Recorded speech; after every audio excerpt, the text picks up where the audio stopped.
Hello, my name is Marisol Villanueva. I'm the clinical nurse educator here in Heart and Vascular.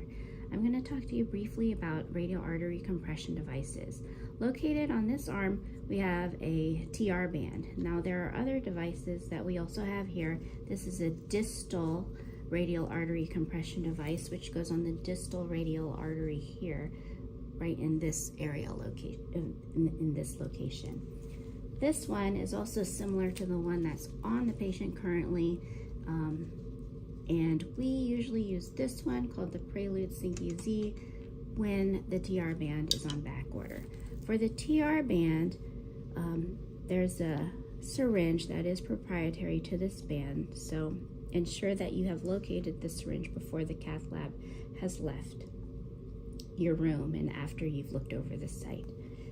You should have had orders for how long the TR band should remain on the patient, either 2 or 4 hours usually, 2 hours for any diagnostic procedure again, and then for interventional procedures, the patients who've had stents or angioplasties or intravascular ultrasound or somehow had to have extra heparin, more than usually 5,000 units, that would usually be a 4-hour time frame before starting to release the band.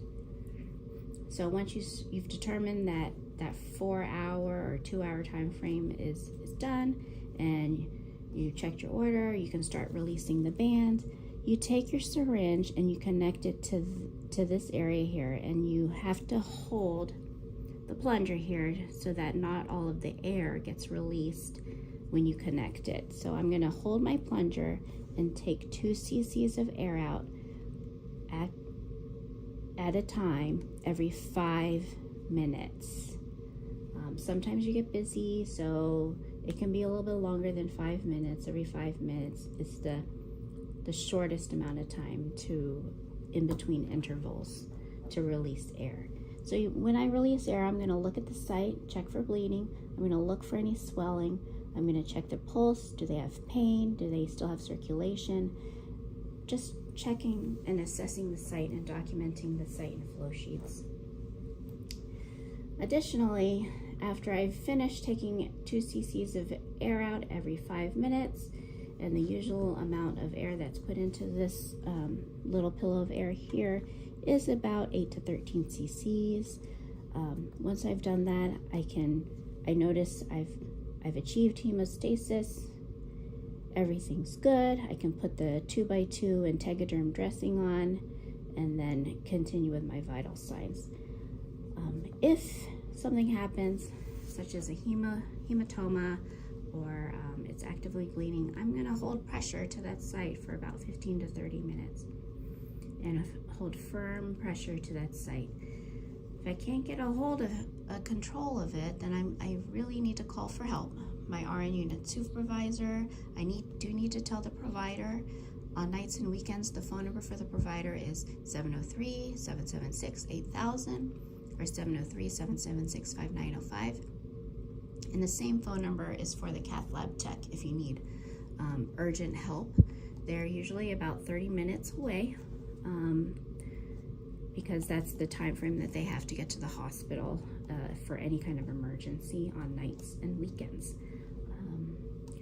And then if there's some kind of urgent issue going on, the patient is unstable, I can call a rapid response.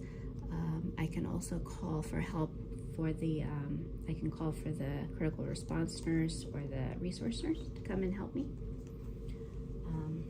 All in all, if you need any more assistance or advice, you can call during the day, you can call the IR charge nurse at 858-8022. If you need any other help, you can always email me.